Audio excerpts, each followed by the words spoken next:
तो आदाब, नमस्कार, गुड इवनिंग, सत श्री अकाल। एक बार फिर आप तमाम लोगों का स्वागत है क्राइम तक की कहानी के इस एपिसोड में। उम्मीद है पूरी फैमिली अच्छी होगी, अपना और अपनों का ख्याल रख रही होगी। आज कहानी का 16वां एपिसोड है। 1600 पूरे हो चुके हैं, वक्त का पता ही नहीं चलता। ये सब आपकी वजह से, क्योंकि आप लोग सुनते हैं, मुझे झेलते हैं, और आपका ये प्यार, क्राइम तक फैमिली की ये मोहब्बत, थैंक यू सो मच पूरी क्राइम तक फैमिली की तरफ से। अब आते हैं आज की कहानी के ऊपर। मुझे हैरत है कि इस पर अब तक कोई फिल्म क्यों नहीं बनी, क्योंकि इस कहानी में वो सारे एलिमेंट, सस्पेंस, थ्रिल, किरदार सब कुछ है। हो सकता है आने वाले टाइम में कोई फिल्म बने। बात 16 अगस्त 2016 की है। लखनऊ के अमौसी एयरपोर्ट, जिसका अब नाम बदल गया है, से गो एयर की एक उड़ान लखनऊ से मुंबई जा रही थी। सारे मुसाफिर सवार हो चुके थे, प्लेन वक्त पर। अब प्लेन ने अपना रनवे पकड़ लिया था। अब रनवे पर प्लेन स्पीड पकड़ती है और उसके बाद टेक ऑफ होने वाला था। लेकिन अभी प्लेन गो एयर की ये जो रनवे पे पहुंची, तभी कुछ पुलिस वाले भागते हुए एयरपोर्ट पहुंचे और अचानक जो एयरपोर्ट मैनेजर, उनके पास एक फ़ोन आया, लखनऊ पुलिस की STF स्पेशल टास्क फोर्स का। उन्होंने कहा कि क्या ये गो एयर बल्कि मुंबई जाने वाली क्या उड़ान भर चुकी है? उन्होंने कहा नहीं, बस रनवे पे भरने वाली है, और वो लगभग रनवे पे चल चुकी है। उन्होंने कहा प्लीज़ आप अगर प्लेन को रोक सकते हैं तो रोक दीजिए, इमरजेंसी हालात थे। मैनेजर ने फ़ौरन ATC यानी एयर ट्रैफिक कंट्रोल को इन्फॉर्म किया। ATC ने उस गो एयर के पायलट को इन्फॉर्म किया और प्लेन रनवे पर रुक गई।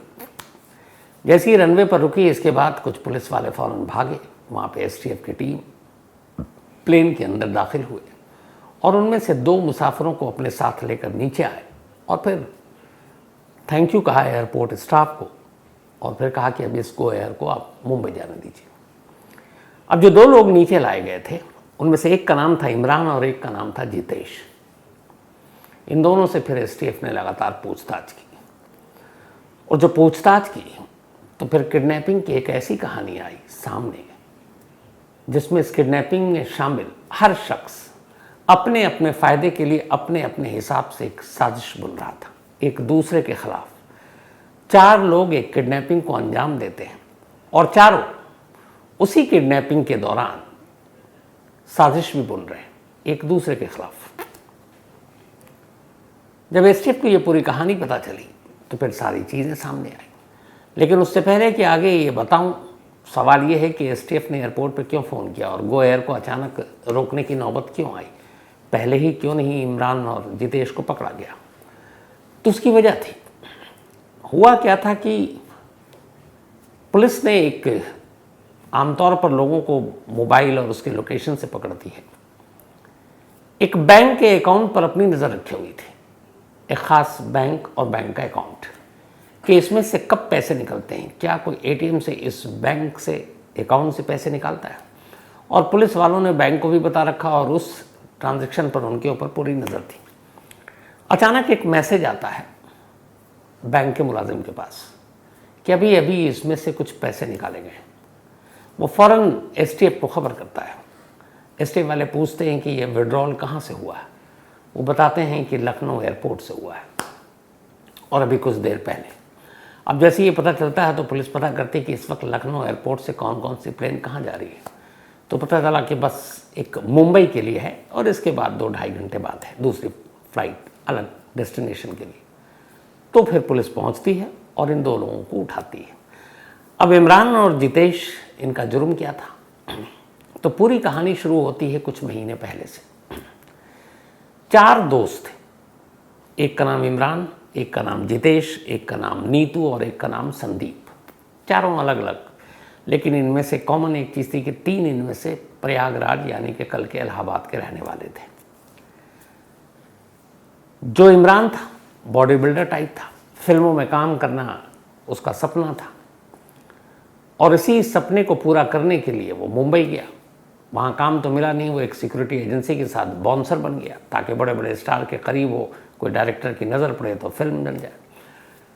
जो अलग अलग शूटिंग होती, जहाँ स्टार आते उनकी सिक्योरिटी के लिए इमरान को लगाया जाने लगा। राम गोपाल वर्मा की एक फिल्म थी, फ्लोर पर बन रही थी, उसमें पहली बार इमरान को मौका मिला था। लेकिन वहाँ कई डायरेक्टर की नज़र में आने की कोशिश की, काम बना नहीं, बोर हो गया, उसे लगा क्या है ये। तभी उसकी मुलाकात एक संदीप नाम के नौजवान से हुई। संदीप भी पता चला कि इलाहाबाद का था, उसका अपना रियल एस्टेट का बिजनेस था, लेकिन वो जिस कंपनी के लिए पहले काम करता था उस कंपनी ने वो सारे पैसे लेकर भाग गई जो संदीप अपने दम पर लेकर आया था। तो तकाजा करने वाले संदीप के पीछे पड़ गए थे। जितेश भी इलाहाबाद का एक शख्स था जो जल्दी अमीर बनना चाहता था। नीतू भी यूपी की थी और वो एक कौन थी, एक ठग थी।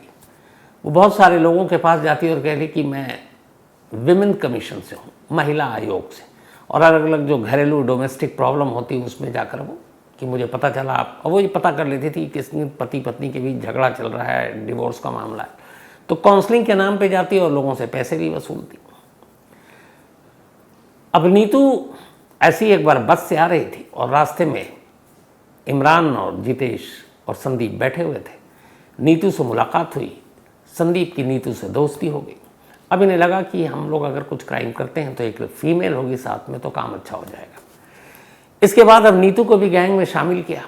अब ये करते क्या कि यूपी के ऐसे लोगों को पकड़ते जिनके पास इन्हें पता है कि पैसे हैं, और इनका ये था टारगेट कि हमें सुबह किसी को किडनैप करना है और शाम को उसको छोड़ देना उससे पैसे लेकर, और पैसे इतने नहीं मांगेंगे कि उसको देने में ही टाइम लगे। 5-10 लाख रुपए या 5 लाख रुपए कोई भी कहीं से इंतज़ाम करके दे देगा। तो इन्होंने ऐसे बहुत सारे लोगों को अलग अलग शहरों में उठाया, रखा, फ़ोन करवाया और पैसे मंगाए और छोड़ दिया। कुछ ने कंप्लेंट की पुलिस में, कुछ ने नहीं की। जो पैसे आते थे फिरौती के, वो एक बैंक में जाते थे और वो बैंक का अकाउंट संदीप के नाम पर था। तो इस तरीके से यह सिलसिला चलता रहा। लेकिन बीच में कुछ ऐसे 3-4 किडनैपिंग के केस आए जो संदीप की वजह से नुकसान हो गया। अब जब नुकसान हुआ तो उसको लेकर जितेश और इमरान, इन दोनों को बुरा लगा। फिर धीरे धीरे उन्हें लगा कि संदीप काम पे ध्यान नहीं दे रहा। वो नीतू उसकी अब गर्लफ्रेंड बन गई तो वो आशिकी में पड़ गया। तो मन ही मन में अब सारे एक दूसरे के खिलाफ, इधर जितेश भी सोच रहा है कि सारा इमरान ही करता है तो इसको भी कभी किनारे लगा दूं। उधर संदीप, वक्त बीता तो लगा कि अब नीतू पीछे पड़ गई है, उधर फैमिली वाले भी तंग कर रहे हैं, शादी वगैरह का चक्कर में प्रॉब्लम आ जाएगी तो अब नीतू को किनारे कर दूं। तो हर कोई एक दूसरे से किसी मतलब और मकसद के तहत साजिश रच रहा है। इन्हीं साजिशों से बेखबर चारों लोग अचानक एक और किडनैपिंग की प्लानिंग करते हैं। ये किडनैपिंग जो लखनऊ है, वहाँ के जल विभाग के एक अफसर की थी जिनका नाम फरीदी था। तो इन्हें पता चला कि ये सेक्शन इंजीनियर है, काफ़ी इन्होंने गोलमाल भी किया है, रिश्वत भी ली होगी, तो इनके पास कैश बहुत है। तो फिर ये हुआ कि रेकी की गई सब कुछ। अब उससे पहले नीतू को मैदान में उतारा गया। नीतू का काम ये था कि ऐसे लोगों को फ़ोन करे और अपनी बातों से रिझाए। नीतू ने फरीदी को फ़ोन करना शुरू किया, रिझाना शुरू किया।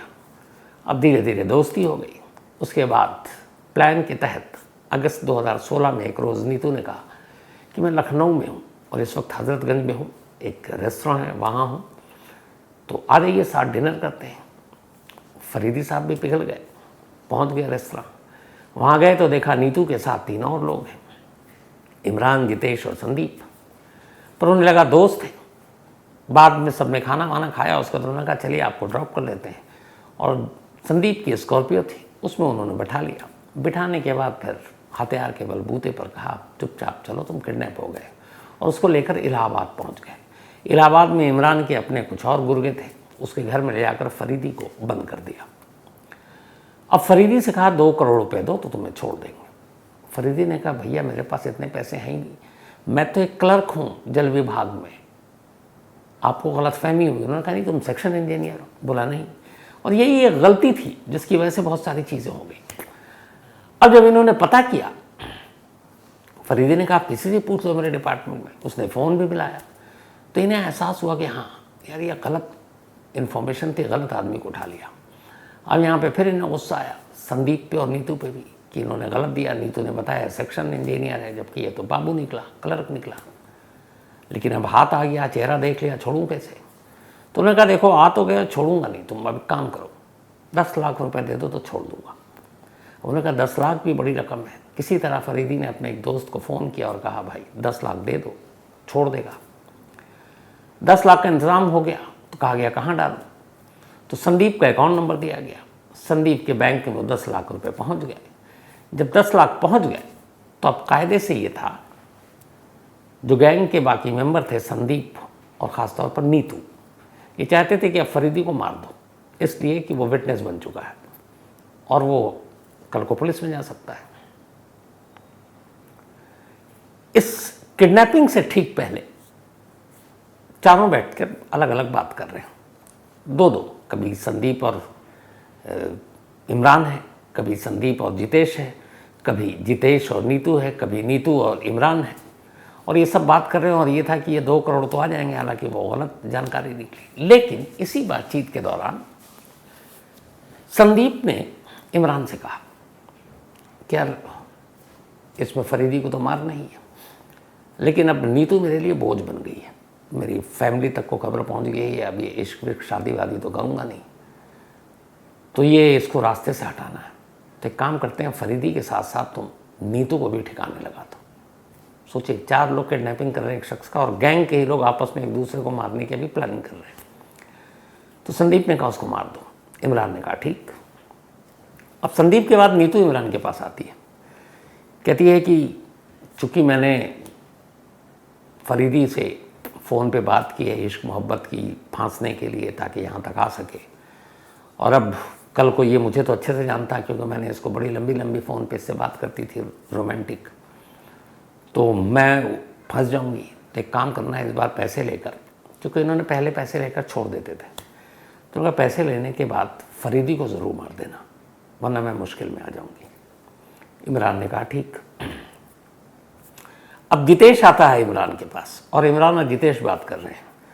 कहते हैं यार संदीप की वजह से बहुत सारे नुकसान हो चुके हैं और ये इसके प्यार में पड़ा हुआ है, अब ये लड़की को मारने की बात कर रहा है। इन लैला मजनू की कहानी में हम सबका भांडा फूट जाएगा और हम बर्बाद हो जाएंगे। और दूसरा ये कि अगर दोनों को ही निपटा दें तो जो पैसे हैं, क्योंकि अब तक ये 2 करोड़ सोच रहे हैं, तो फिर 1-1 करोड़ हिस्से में आएगा। अभी 10 लाख वाली कहानी नहीं आई थी। तो जितेश भी तैयार हो गया। अब ये हुआ कि इसमें से 2 को बचना है, 3 को मरना है। जितेश और इमरान को बचना है, संदीप, नीतू और उधर फरीदी को मरना है। प्लान हो गया, लेकिन फिर पता चला कि ये सेक्शन इंजीनियर नहीं बाबू है, तो क्या करे। खैर 10 लाख मंगाया गया। इस दौरान में जब 10 लाख आ गया तो एक इमरान मिलता है फरीदी से अकेले में, उसी कमरे में, उसके कज़न के कमरे में कैद करके रखा था। उसने कहा कि ठीक है देखो मैं तुम्हें छोड़ दूंगा और ज़ुबान देता हूँ, लेकिन पुलिस को मत बताना कुछ। उसने कहा ठीक, लेकिन उसे भरोसा नहीं था। अब पैसे जैसे ही बैंक में ट्रांसफ़र हुए संदीप के, जो फरीदी ने कराए थे, संदीप के मोबाइल पर मैसेज आ गया कि 10 लाख रुपए क्रेडिट जो बैंक से आता है। तब उसने बताया अपने साथियों को कि भाई पैसे पहुंच गए, अब मार दो इसको। चारों किडनैपर कमरे में, फरीदी बंधा हुआ कुर्सी पर है। इमरान निकालता है पिस्टल, और पिस्टल निकालने के बाद उधर नीतू भी कहती है इसे मार दो, इसको छोड़ना नहीं है। इमरान पिस्टल निकालता है, फरीदी की तरफ करता है, इस तरफ नीतू खड़ी है, इस तरफ संदीप है, इधर जितेश है। घबराकर फरीदी अपनी आंखें बंद कर लेता है, क्योंकि इसके हाथ पैर बंद हैं और उसे लगा, वो ऊपर वाले को अब याद करता है कि बस मेरी ज़िंदगी खत्म। जैसे ही वो गन उसकी सर की तरफ तानता है, फरीदी की आंखें बंद, आंख खुलती है तब जब उसे एक गन शॉट की आवाज़ सुनाई देती है। जब आंख खुलती है तो देखता है कि सामने उसके नीतू पड़ी हुई और सर से खून निकल रहा है। पिस्टल तानी थी इमरान ने फरीदी की तरफ, लेकिन गोली मारी नीतू को। अब जैसे ही मारी तो इधर संदीप, पहले तो चूंकि उसने कहा भी था, लेकिन जब गोली चल गई अभी तो वो घबरा गया। तो संदीप ने कहा कि अब फरीदी को ही मारना है, इसको छोड़ना नहीं, क्योंकि इसके सामने हमने मर्डर भी कर दिया। उसने कहा ठीक है। उसने कहा अच्छा पहले इसको खोलो। अब फरीदी को खोला और फरीदी को खोलते ही अब गन पॉइंट पे संदीप को बिठा दिया कुर्सी पर, और इसके बाद उसने संदीप को ही गोली मारी। फरीदी पहला कत्ल तो आंखों से देख चुका था, दूसरा गोली मारते हुए उसने संदीप को नहीं देखा, लेकिन वो लगभग बेहोशी की हालत में था। तब उसने उसे 3,000 रुपये दिए इमरान ने फरीदी को, और कहा ये पैसे लो, और अगर आज कल कभी भी पुलिस, तो तुम चूँकि किडनैप हुए तो पर पूछेगी, पर कभी पुलिस को कहानी मत बताना हमारी ये सारी कमरे की, अगर तुमने बताई तो तुम्हें ढूंढ के मारेंगे। वो बदहवास भागा। फरीदी ने अगले कई घंटों तक पुलिस को खबर ही नहीं की कि उसके सामने कत्ल हुआ। उसके बाद इन दोनों लाशों को जितेश और उसने चेहरा इनका कुचल दिया और ले जाकर इलाहाबाद के अलग अलग इलाकों में फेंक दिया ताकि पहचान भी नहीं आए। फेंकने से पहले उन्होंने संदीप का एटीएम कार्ड, उसकी बाकी चीज़ें ले ली, और दोनों अब इलाहाबाद से लखनऊ के लिए निकल गए गाड़ी पे। उधर वो लखनऊ पहुंचते हैं, इधर इलाहाबाद में 2 लाशों की पुलिस को खबर मिलती है। पुलिस तफ्तीश करती है तो फिर पुलिस को इनका बारे में पता चल जाता है कि इनमें से एक संदीप है, एक नीतू है, क्योंकि कुछ ऐसी मोबाइल फ़ोन और बाकी चीज़ें थी जिनकी वजह से उनका सब कुछ पता चल गया। अब जब पुलिस को पता चला तो फिर पुलिस बाकी जो 2 लोग जिनका घर था, जिनके यहाँ फरीदी को रखा गया था, उनको उठाया। जब उनको उठाया तो फिर चारों नाम सामने आ गए कि इमरान भी है, जितेश भी है। पूछा गया वो दोनों कहाँ, पता चला वो तो निकल गए। कहाँ गए किसी को बताया नहीं। अब पुलिस के पास कोई ऑप्शन नहीं, क्या करे। फिर इसमें लगाया गया एसटीएफ की टीम को। एसटीएफ की टीम ने अब सारे कॉल डिटेल निकालने का, लेकिन कोई फ़ोन वहाँ पे था ही नहीं, तो फ़ोन से पता ही नहीं चले। उन्होंने फ़ोन यूज़ ही नहीं किया भागने में। तो इसी दौरान में अब थोड़ी देर के बाद ये जब थोड़े नॉर्मल हुए तो फरीदी ने पुलिस को बताया कि कमरे में ऐसे गोली चली, ये मारा गया, और मैंने पैसे डलवाए थे, और वो पैसे एक अकाउंट में डाले थे। पुलिस ने उस अकाउंट का डिटेल लिया। जब अकाउंट का डिटेल लिया तो पता चला कि ये संदीप नाम के शख्स के नाम पर अकाउंट चला। अब पता चला कि वो मैसेज की बात बता दी थी फरीदी ने कि मैसेज आया तब मुझे छोड़ा या मारा। अब एसटीएफ की टीम ने कहा मोबाइल तो है नहीं, एक काम करते हैं, अब इसके अकाउंट पे अगर पैसे गएंगे 10 लाख रुपए तो ये पक्का विड्रॉल होगा। तो सीधे बैंक के मैनेजर कॉन्फिडेंस में लिया गया और कहा गया इसमें से जब भी विड्रॉल हो आप फ़ौरन पुलिस को खबर करें। इसके बाद पहला विड्रॉल अमौसी एयरपोर्ट लखनऊ के एक शॉप पे हुई, और जैसे ही वो मैसेज आया पुलिस वालों को बताया गया और फिर पुलिस की टीम वहाँ पहुँची। ये दोनों असल में फिर लखनऊ से वापस मुंबई भागने के चक्कर में थे ताकि मुंबई में रहें और फिर जब मामला शांत हो जाए तो उसके कुछ वक्त के बाद फिर लौट कर आए। लेकिन मुंबई पहुँचने से पहले ही एक बैंक के मैसेज ने इन दोनों को अंदर करा दिया। किसी किडनैपिंग में जिसमें इतने सारे लोग एक साथ इन्वॉल्व हों और आपस में ही लालच में या फिर गुस्से में या फिर प्लानिंग के लेवल पर नाकामी में एक दूसरे को ही मारने की प्लानिंग कर रहे हैं, और वो भी वहाँ जहाँ अभी उनको किडनैपिंग को अंजाम देना है। और कमाल देखिए कि हर शख्स अपने अपने दिमाग में फितूर लिया हुआ है, काम एक साथ कर रहे हैं, लेकिन ये है कि पैसे आएंगे तो इसका क्या करना है, इसका क्या करना है, इसको कैसे मारना, उसको कैसे मारना है। तो अपने ही 2 साथी का कत्ल करने के बाद जब वो भागे तो एयरपोर्ट पे यूँ पकड़ा है। तो ये थी आज की कहानी ख़त्म करूँ उससे पहले भाई अपना सिलसिला। आज एक तो पूरी क्राइम तक फैमिली मेंबर को आज हैप्पी वुमेंस डे। हमारी तमाम महिला मेंबर जो भी क्राइम तक फैमिली से जुड़ी हैं और जो नहीं जुड़ी उन तमाम लोगों को भी हैप्पी वुमेंस डे और हैप्पी महाशिवरात्रि भी। तो आप दोनों सभी को बधाई। अब इसी के साथ आज शुरुआत करते हैं। अंजलि, आज इनका जन्मदिन है, आज तो इनका बनता भी है क्योंकि आज वुमेंस डे है, तो हैप्पी बर्थडे अंजलि। और ये भेजा है किशोर राउत ने। योगेश बत्रा, इनका भी आज जन्मदिन है, तो हैप्पी बर्थडे योगेश। ये भेजा है हर्ष बत्रा ने। मोहम्मद अमीन, इनका भी आज जन्मदिन है, हैप्पी बर्थडे अमीन। भेजा है इरफान ने। साथ ही मंजीत कौर, इनका भी आज जन्मदिन है, हैप्पी बर्थडे मंजीत जी। भेजा कुलविंदर सिंह ने है। अमन गुप्ता, इनका भी आज बर्थडे है, तो हैप्पी बर्थडे अमन, आप हमेशा अच्छे रहें। साथ ही पवन कुमार दुबे, इन्होंने कहानी की फरमाइश की है। उमेश भुइयाँ, इन्होंने थैंक यू सो मच आपका। Waseem Ahmad, thank you so much. Rajesh Kumar Samastipur से हैं, thank you so much Rajesh. Akash Kushwaha, thank you आपका भी। इसके अलावा अजय कुमार, थैंक यू आपका भी। और दीपक कुमार बहुरा एक कहानी की फरमाइश की है। Vijay Kumar, thank you so much. और रवि सिंह बघेल, इन्होंने एक सवाल पूछा है, मुझे लगा कि पूरी टीम को साथ शेयर करूँ। कल की स्टोरी पर थी कि बहुत सारी ऐसी खबरें होती हैं जिसमें मीडिया खामोश रहती है, उसको कवर नहीं करती है। पुलिस पे सिर्फ उंगली उठाना बड़ा आसान होता है और टीआरपी सब कुछ नहीं होती है। कल को अगर आपसे पूछा जाएगा मेरे बारे में, उन्होंने कहा है, तो आप फिर कैसे बताएंगे कि आपने क्या किया। मैं आपसे रवि सिंह बघेल साहब बिल्कुल सहमत हूँ। एक सवाल आपने किया था कि इस मीडिया ने इस पर क्या कवरेज की, तो ये जो हमीरपुर वाली स्टोरी थी, ये मैंने वारदात में की इसको कवर। आज भी रिपोर्टर को इस पे लगाया हुआ है। इससे पहले जब जब भी ऐसी चीज़ें होती हैं, मुझे मालूम है कि बोलना बड़ा आसान है, खुद लोग मतलब उसमें इतना इंटरेस्ट नहीं लेते, लेकिन एक जर्नलिस्ट के नाते आपका फ़र्ज़ है कि आप उसको कवर कीजिए। तो पहले भी हुई, कवर की गई है, आइंदा भी जब जब ऐसी चीज़ें होंगी कवर करेंगे। लेकिन हाँ, आपके एक बात से मैं पूरी तरह एग्री करता हूँ कि मीडिया को जो रोल प्ले करना चाहिए ईमानदारी से, वो हम सब नहीं कर रहे हैं। और मैं बार बार कहूँगा कि जब मैं मीडिया कहूँ तो अपने आप को अलग करके नहीं कहता हूँ, अपने आप को शामिल करके कहता हूँ।